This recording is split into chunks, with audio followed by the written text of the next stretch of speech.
할렐루야. 오늘 아가서 7장 1절에서 9절 말씀 가지고 열매 맺는 교회라는 제목의 말씀 가지고 말씀을 드렸습니다. 옛날 중국에 한 유학자가 있었는데 그가 늘 자기가 가져오는 그 재산 때문에 번뇌하고 고민하고 있었습니다. 어느 날 그는 자기가 가져오는 전 재산을 배에 싣고 바다에 나가서 배에 구멍을 뚫어 가라앉히게 했습니다. 그러고 나서야 비로소 가족과 행복하게 살았다는 이야기입니다.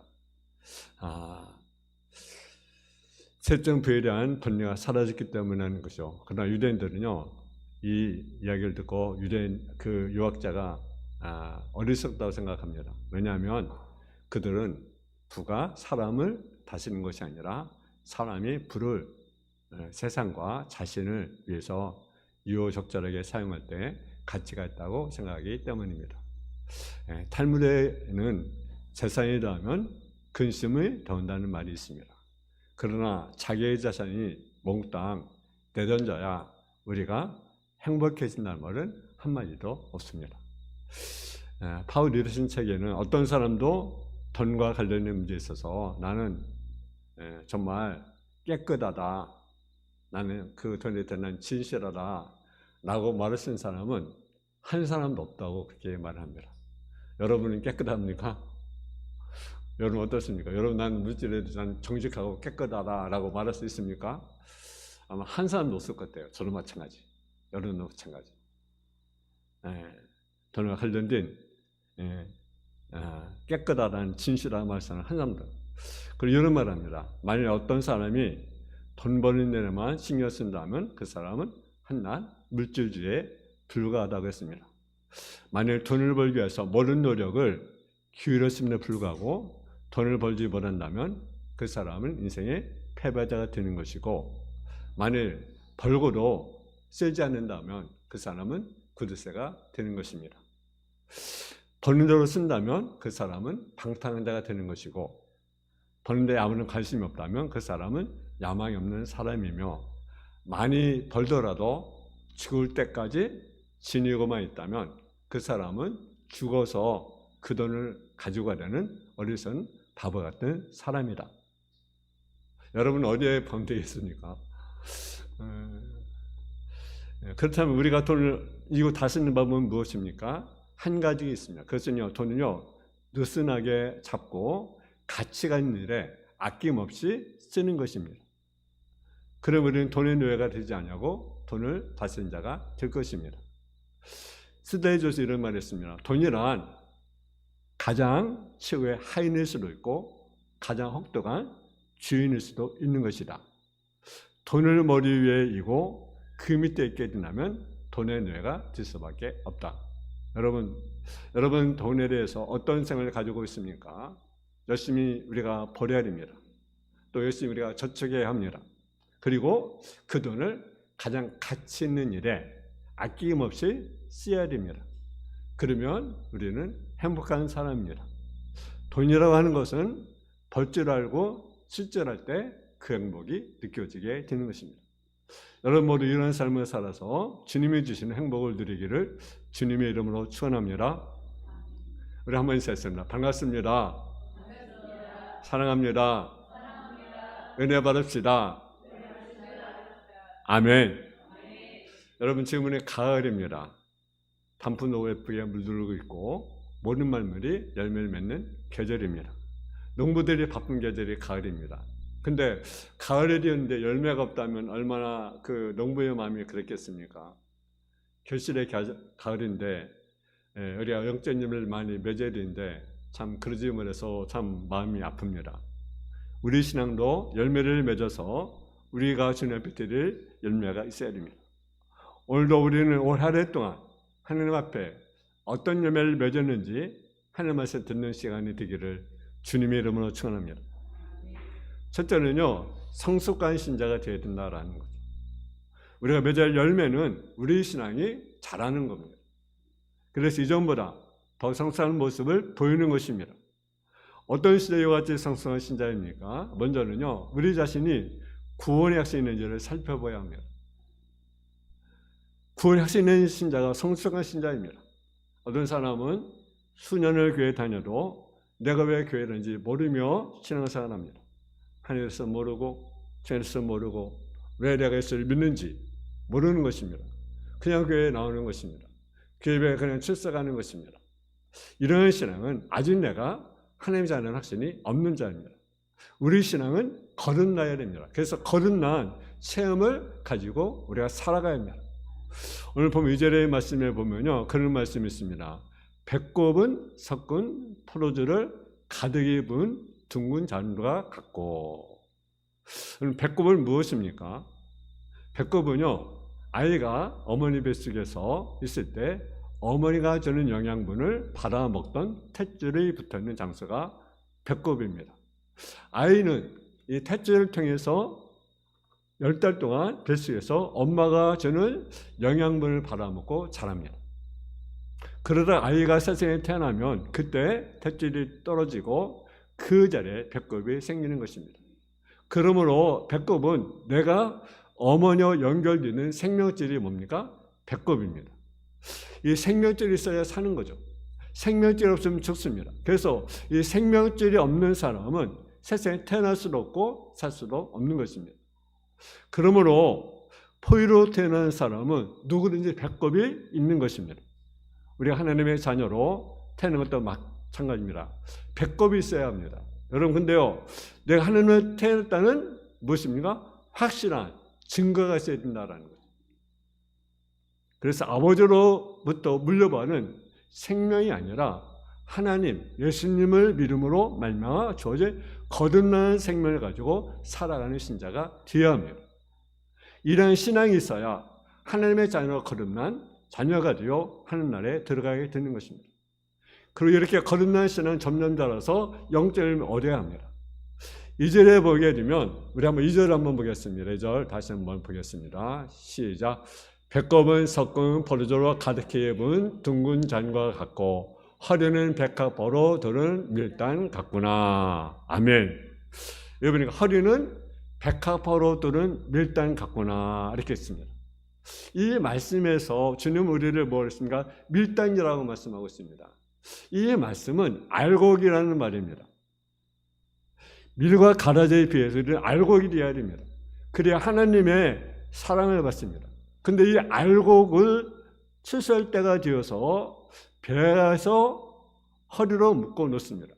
허리는 힘을 상징합니다. 힘은요, 허리에서 나오는 것입니다.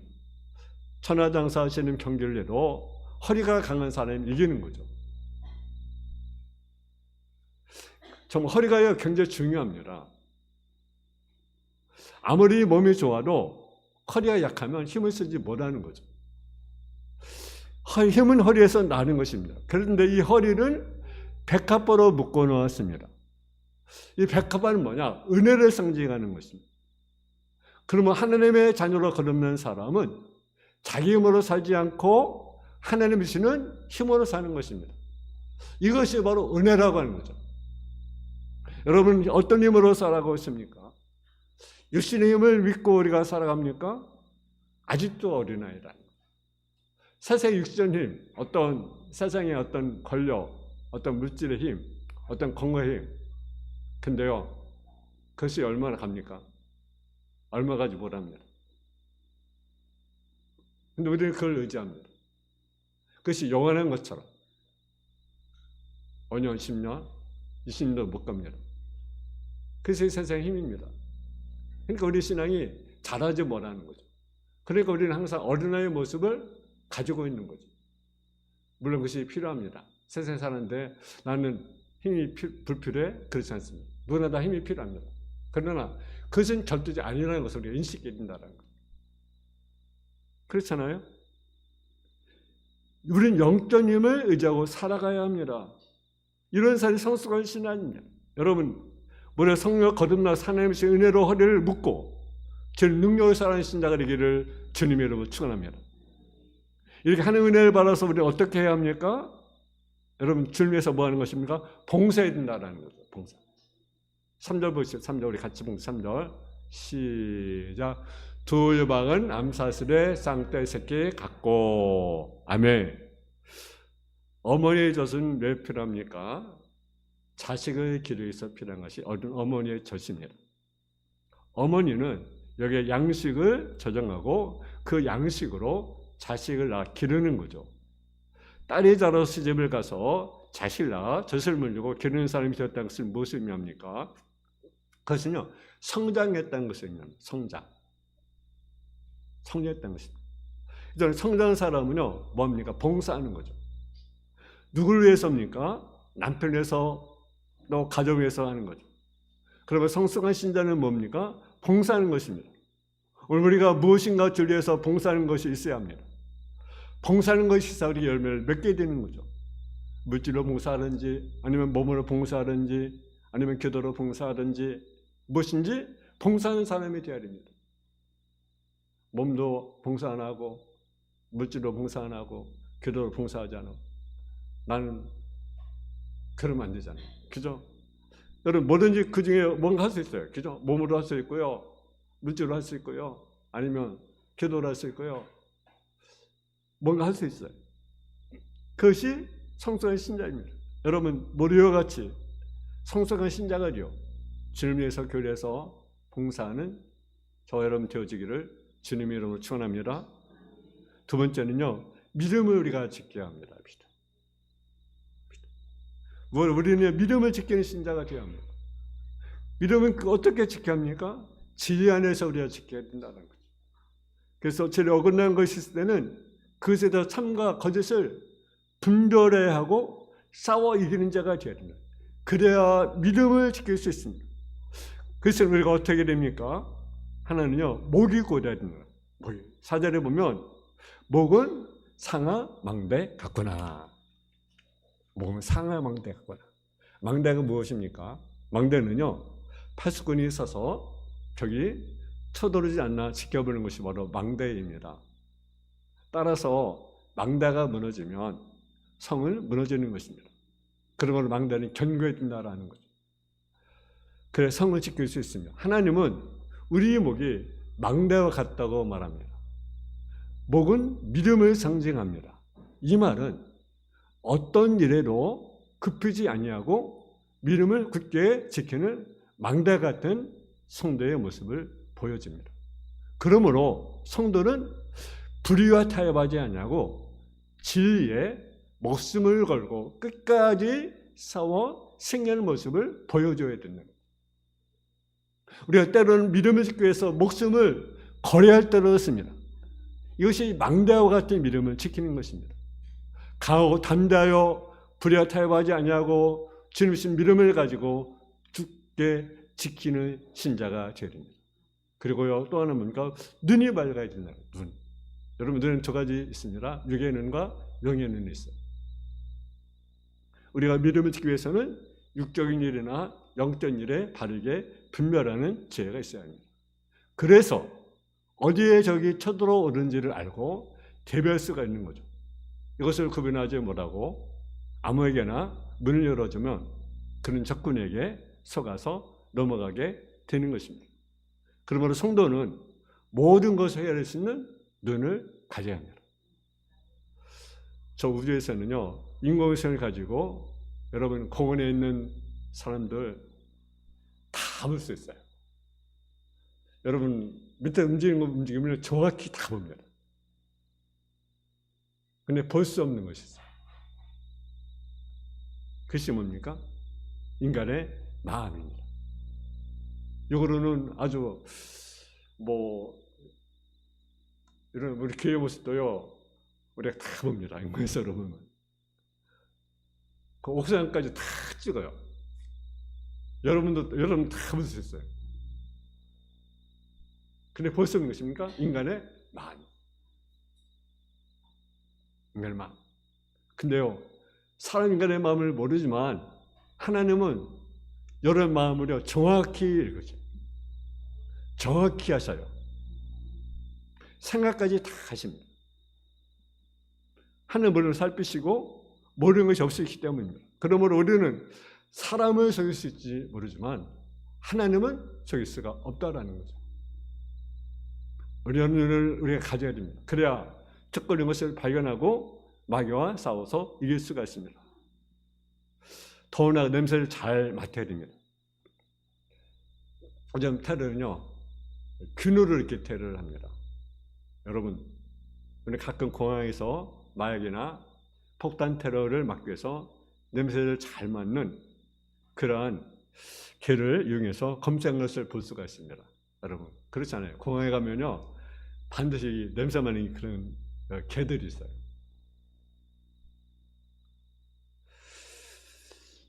그러나 여러분, 탄저균은 호흡기를 통해서 들어가기 때문에 만져서도 안 주고 냄새를 맡아서도 안 줍니다.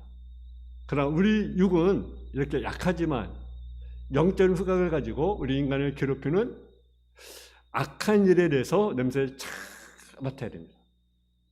겉포장은 정말 아름다운데 아름다게 잘 꾸몄는데 그 속에는 여러분 어떻습니까? 정말 바리새인들처럼 평소 무덤 같은 썩은 냄새가 나는 그런 자들이 있습니다. 여러분, 주님은 이 사람들이 무슨 생각을 어떻게 하고 살아가는지를 다 살피고 아십니다. 우리도 이와 같이 냄새를 잘 맡는 신자가 되어야 합니다. 어느 사람은 아주 잘 믿는 신자처럼 보입니다. 근데 가까이 보면 사기꾼 같은 사람들이 있어요. 믿음 좋은 것 같은데 가까우면 사기꾼 같은 그러한 사람이 있습니다. 그래서 믿음을 잘 지킬 수 있는 그러한 우리가 분별할 수 있는 알고 있는 신자가 되어야만 하는 것입니다. 세 번째는요, 사랑받는 사람이 되어야 된다라는 거죠. 우리 한번 5절을 같이 봉독하겠습니다. 5절 말씀 시작. 머리는 갈매산 같고 들은 머리뼈는 자를 붙여 있으니 왕이 그 머리카락에 매였구나. 아멘. 여러분, 우리는 주님이 우리에게 마음을 빼앗기는 것이 무엇일까요? 어떤 사람들이 주님이 마음을 뺏기겠습니까? 여러 가지 있겠죠. 그죠? 그 중에 하나가 뭐냐면요, 믿음 있는 사람에게 마음이 뺏깁니다. 믿음의 사람. 이 마지막 때는요, 정말 믿음의 사람을 찾습니다. 그래서 주님이 뭐라 했습니까? 믿는 자를 보겠느냐. 그러니까 여러분이 주님의 마음을 뺏기려면 여러분이 한 사람들이 믿음의 사람, 인정받는 믿음의 사람이 있어야 되는 거죠. 백부장의 믿음이 인정받았잖아요. 그죠? 그러니까 여러분이 주님 마음을 뺏기려면 믿음의 사람이 되는 거예요. 또 하나는 봉사하는 사람의 마음이 뺏깁니다. 그리고 열매 맺는 성도의 마음이 뺏기는 거죠. 오늘도 이거 말씀 그렇잖아요. 5절에 읽었잖아요. 머리는 갈매산 같고 들이 머리털은 자줏빛이 있으니 왕이 그 머리카락에 매였구나. 이 말씀은 주님이 성도들이 머리카락을 보고 거기에 반해서 매르리어 매게 되었다는 말씀이에요. 왜 매입니까? 사랑이 매인 거예요. 도대체 머리털에 무엇이기에 주님이 거기에 마음이 매기는 것입니까? 그 머리카락은요, 성경의 순종을 상징합니다. 그러므로 주님이 머리카락에 매였다는 것은 그 얼마나 주의 말씀에 순종하는 사람인가를 보여준다라는 거죠. 하인이 병들어 주님 앞에 찾았던 백부장을 생각해 보세요. 그는 말씀만 하셔도 그들을 것을 그는 믿었어요. 말씀만 하고서 내일 낫겠습니다. 그 믿음. 주님이 이때 이 세대에 이만희를 만나보지 못했다고 하였습니다. 백부장의 그 전번 신뢰와 순종하는 마음이 주님의 마음을 사로잡은 것입니다. 아무도 주님은 평소에 이 백성의 믿음을 잃어버리지 못했었을 것입니다. 이와 같이 주님은 하나님의 말씀을 듣고 그대로 순종하는 것을 주님은 좋아하신다는 거죠. 그리고 그에게 마음을 주시고 그를 사랑하신다는 것. 그러므로 주님은 우리가 주님의 사랑하는 길이 있습니다. 그것은 말씀에 순종하면 주님의 사랑을 받는다는 거죠. 이것이 바로 주님이 머리카락에 매게 되었다는 말씀입니다. 성숙한 신자는요, 순종하는 것입니다. 순종하면 사랑을 받습니다. 여러분, 금년에 우리가 얼마나 여러분 지금 10개월인데 얼마큼 내가 주의 말씀에 내가 순종해 살았습니까? 내가 얼마큼 저는 깨 열매를 우리가 맺었습니까?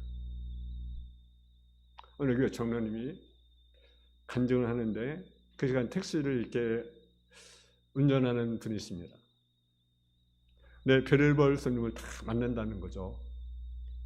어때는 정말 속상해서 속상하는 스님을 만날 때 있다는 것입니다. 이럴 때는요, 그 마음이 자기도 모르게 속상하고 짜증나고 그러면 그날이 아주 재미가 없고 사고염도 높아진다라는 거죠. 그렇게 하루의 생활이 아주 짜증나고 그런 일이 있어도 계속 그 위험이 있다라는 거죠. 그래서 그 장로님이 결심했습니다. 힘들고 어려워도 짜증나는 날이 있어도 감사하자.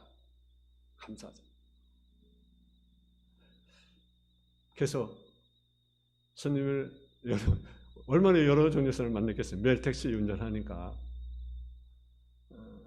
이제 권사님 이제 버스 운전 하시지만 버스 운전하시면 이제 가까이 대화할 시간이 없잖아요. 그죠? 근데 택시 운전 가까이 있잖아요. 그죠? 그러니까 막 별별 사람이 다 있겠습니까? 술 먹는 사람도 있겠고, 어떤 뭐 잔소리하는 사람은 그죠? 그래서 범사에 감사로 이렇게 받아들여 했다라는 거죠. 힘든 일이 있고 어려운 일이 있어도 여러분, 그래서 모든 일에 감사하고 긍정의 마음으로 살면 행복해진다는 거죠. 여러분, 성의 열매가 무엇입니까? 성의 열매는 사랑과 희락과 화평과 오래 참음과 자비와 양선과 충성과 온유와 절제. 여러분, 이 결실입니다. 이 가을입니다. 우리가 열매 맺는 교회가 되어야 되는데, 열매 맺는 성도가 되어야 되는데, 여러분, 우리는 어떠한 삶을 내가 살고 있습니까? 어떤 열매를 맺고 있습니까? 아름다운 열매, 좋은 열매, 우리가 맺어야 되지 않겠습니까? 여러분, 그러한 교회가 되길 원하고, 그러한 성도가 다 되어지기를 주님의 이름으로 축원합니다. 사랑의 아버지 하나님, 은혜와 사랑 감사합니다. 열매 맺는 교회가 되길 원합니다. 성숙한 신자, 믿음의 사람, 사랑 많은 성도가 되어지길 아버지 원합니다. 그래서 주님께 영광 올려드리는 삶의 모습이 되게 하여 주옵소서. 예수님의 이름으로 기도했습니다. 아멘.